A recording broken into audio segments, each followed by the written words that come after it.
Hello and thank you for joining us on the Thursday edition of Journalist Hangout. I'm Benga Oreshegun. Today on the program, federal government says tax reform bills will scrap more than 50 nuisance taxes as CSOs demand for fair and inclusive tax system. A member of the House of Representatives, Kalejaye Adeboye Paul, will join us for the discussion. Also on the show, bank workers blame CBN for naira scarcity. And later on the show, Nigeria retains spot as Africa's biggest oil producer with 1.48 million barrels per day.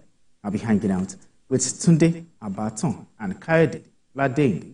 Journalist Hangout starts right now. Let's begin the conversation. There's still much ado about the tax reform bills proposed by the administration of President Bola Tinubu, as arguments for and against the bills are yet to die down.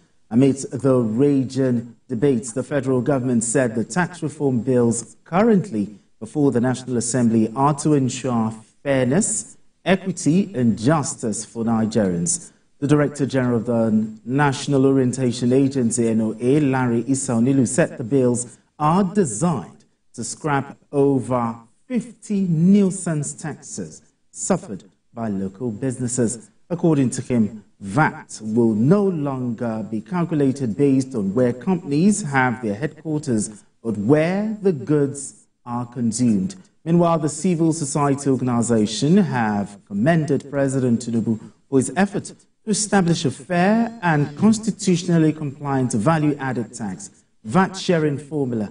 The groups described the move as a critical step towards fostering national unity, equity and transparency in revenue allocation. All right, Kayode, let's bring the conversation home here. The new tax reform bill, they said that it will scrap 15 nuisance taxes. Those are the words. But if we actually look at all those taxes that you're talking about, which of them do you consider irrelevant, archaic?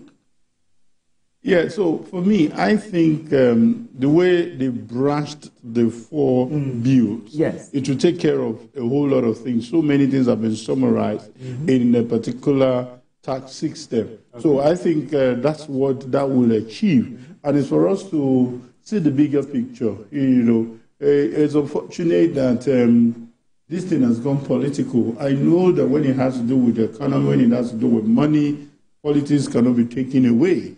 And it also, you know, sends the signal that sometimes there's so much about the issue of money, about revenue. Okay. But I think the underlying message here is a lot of states are scared of being more productive, if at all they were productive before. Okay. But for those who are ready, I'll give you an example. I'm sorry, not because the man is the president now. When Asiwaju was the governor of Lagos, you recall that even the federal revenue allocation, it was being denied over the issue of LCDAs.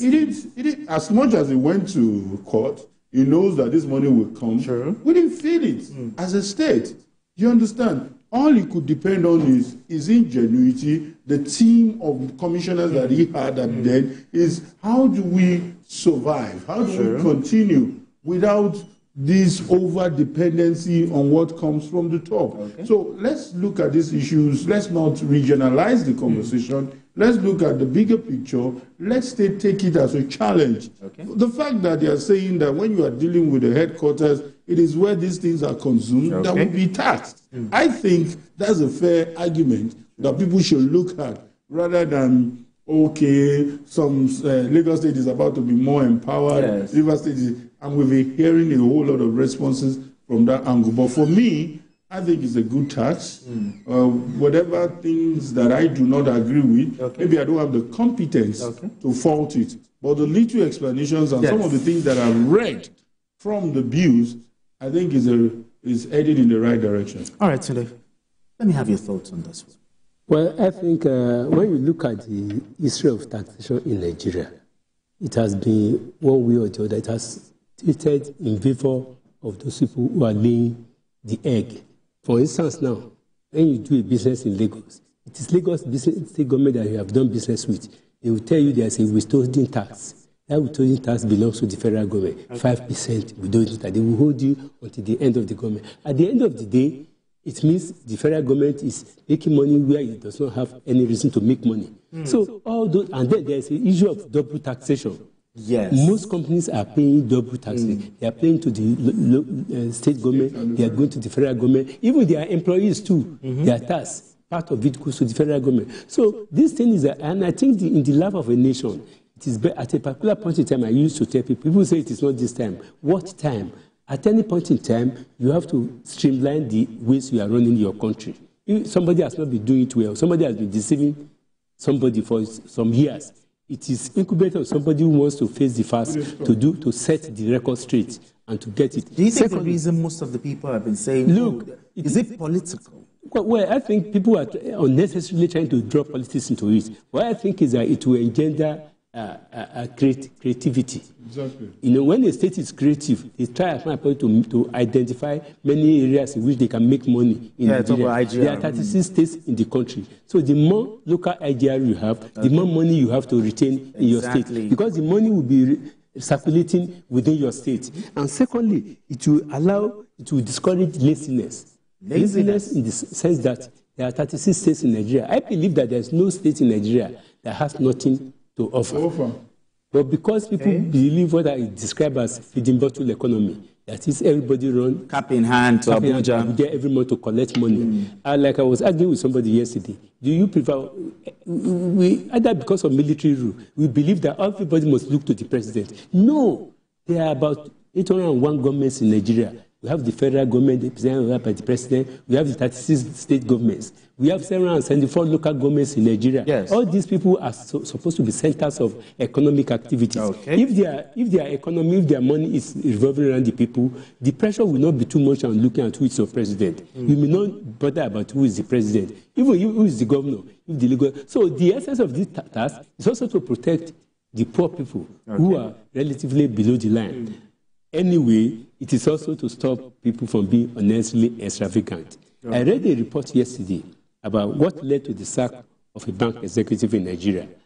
Because her boss was kicked out of office, she organized a very lavish send-forth for the boss, for a company that was neck deep in 60 billion naira debt, and you are still organizing that kind of lavish thing. So it will curb the way we are spending money. Okay. So by and large, if you know that, like in Britain, I know it is ad valorem tax. Ad valorem is the more you earn, the more you pay. If you earn 600 pounds in a week, you are going to be probably 25% of what you earn. So when people, it will encourage hard working, and people will not buy what they don't need. Exactly. In this kind of economy, they will not be too extravagant. Exactly. I believe that if you are a civil servant or you are a company worker and your earnings about 250,000 naira, you have no reason, for God's sake, to keep two cars. Okay.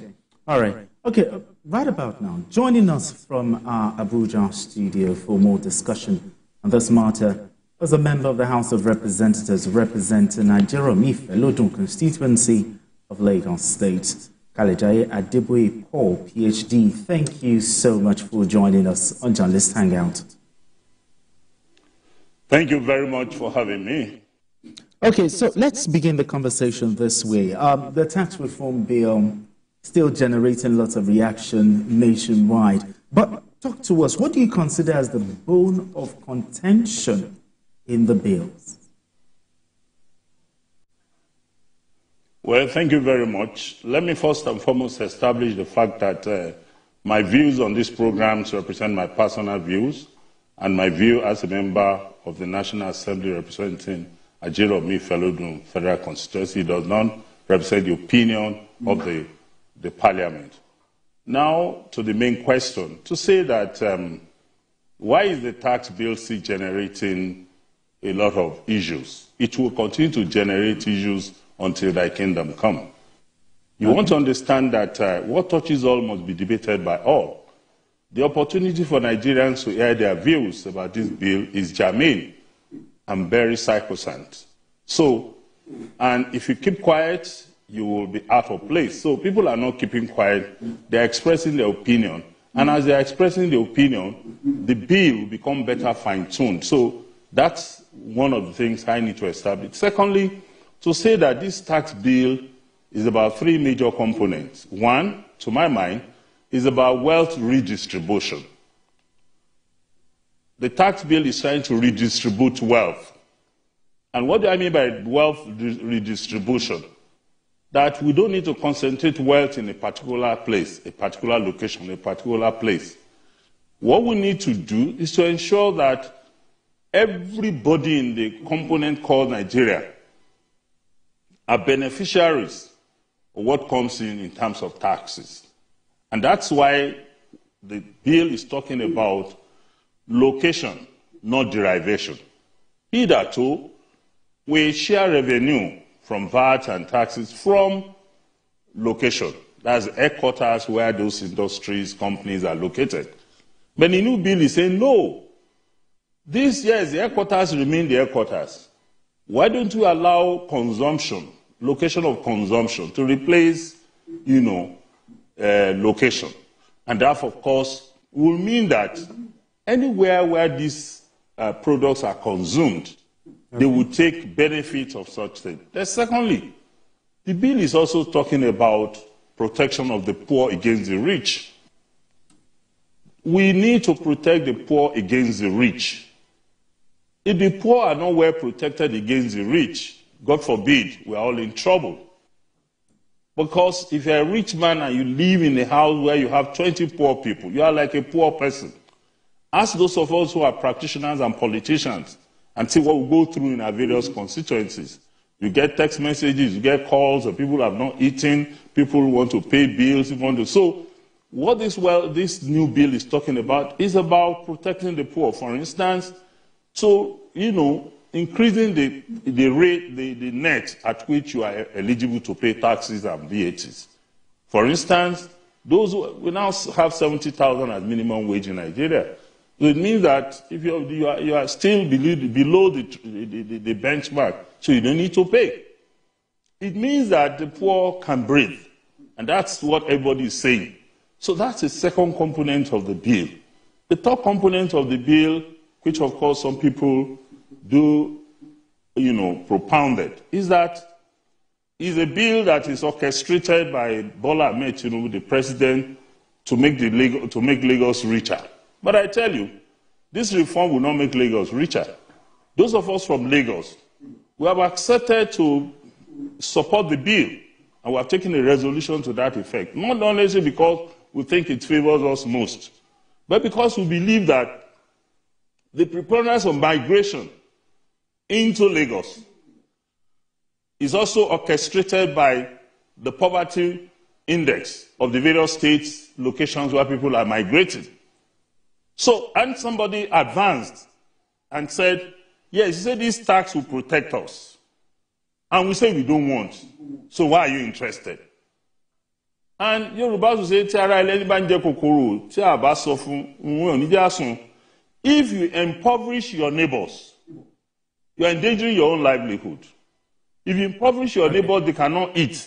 They will invariably come to your territory and bombard you. And then what you have will never be sufficient. So what we're saying is that Lagos is ready to allow every other state to breathe, to partake, and benefit from the wealth of the nation. Even if Lagos will not have the substantial amount of money that it used to have, but then congestion, migration, everything will reduce in Lagos, and Lagos can manage its own affairs. Okay, Honorable Kalejai, I worry, if you can help us from the vantage position of speaking to your colleagues, is there is this criticism that a good number of your colleagues have not read the bills.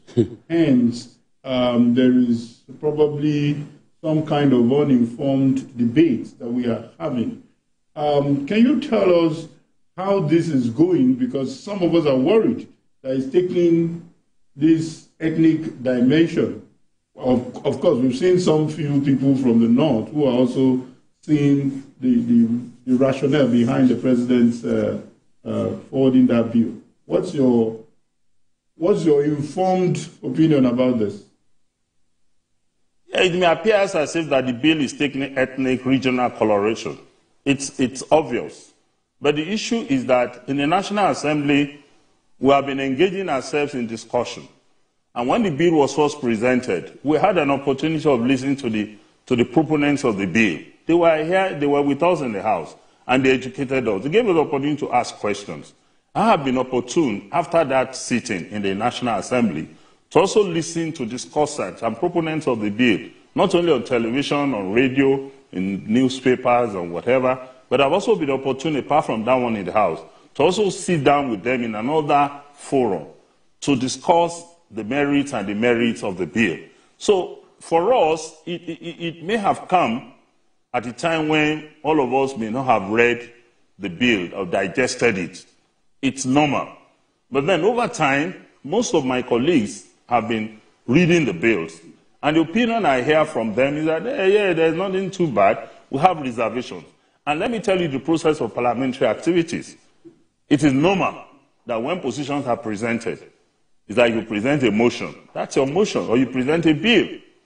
And then what happens? That is your own opinion. That's what you want. What does the House want? The House will debate it and then decipher whether it should proceed to the next stage or not. So what we're saying is that this bill, bad or good, should be allowed to go through the process of parliamentary procedure, whereas the House should be allowed to take the first reading. Then if it will go for second reading, it goes on to the second reading. At the point at which bills are finally determined, it's not the first and second process of reading. It moves on to the next stage, which is, of course, is the stakeholders' engagement. The stakeholders' engagement is where bills are thoroughly trashed, diagonized, deciphered, and, of course, digested, and then taken or dropped. So Nigerians also have an opportunity not to sit on the fence to think that the lawmakers will stop their process of parliamentary proceedings. We will throw it to the stakeholders' engagement, which is, of course, will be allowed for all Nigerians to participate from all walks of life and express their opinion. If at the stakeholders' forum, opinions of Nigeria say we don't want it, so be it. But then the question is, many proponents of these bills who are supporting it and some antagonists of the bill are saying that, yeah, it's not as if the bill is bad, but we don't like this, we don't like this. So it is at that stage, either at the process of the first stage, second stage, that some of those things are amended, or it is at the stakeholder forum where decisions are taken to say, clause A, clause B, clause D, whatever, we don't want. What do we need as replacement? We'll do the replacement. And then it's submitted back to the House. And then the House also, under its own committee, also look at the stakeholders, proponents into the bill, and then we can have it. So my own position very clearly is that we must not be stampeded, either by ethnic coloration, by regional biases, by whatever, to say that we will stop doing our job. We are there to make laws. And when we make laws, it's for the good of the people. And if we are making laws and people say this law is not good for me, so so let it be. So that's the procedure.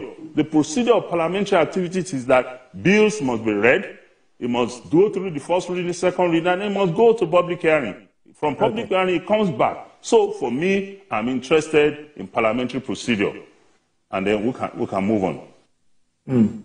Yes, Honorable Sir, it will appear that the poor people all over the 774 local governments in Nigeria, whom the bill is meant to protect, they are not particularly aware of the implications and the genuine intention of the government. As a member of the House of Representatives, I know you represent fellow local constituencies. What steps have we taken on your own personal level, both as a member of the House and all the other members, to educate the poor people who are in all parts of Nigeria? Because they seem to be at a loss. They regard it as stewardship. What have you done to carry them along so that when public hearing commences, probably in the local government level, they will be tuned to the fact that this bill is the first time in which the poor people in Nigeria have been taken into consideration as per their responsibility to the state? Yeah, thank you very much. As a member representing Nigeria, me fellow Federal Council, on Monday, this very Monday, I had a stakeholders engagement at a training forum that I organized for the youths and for women and everybody.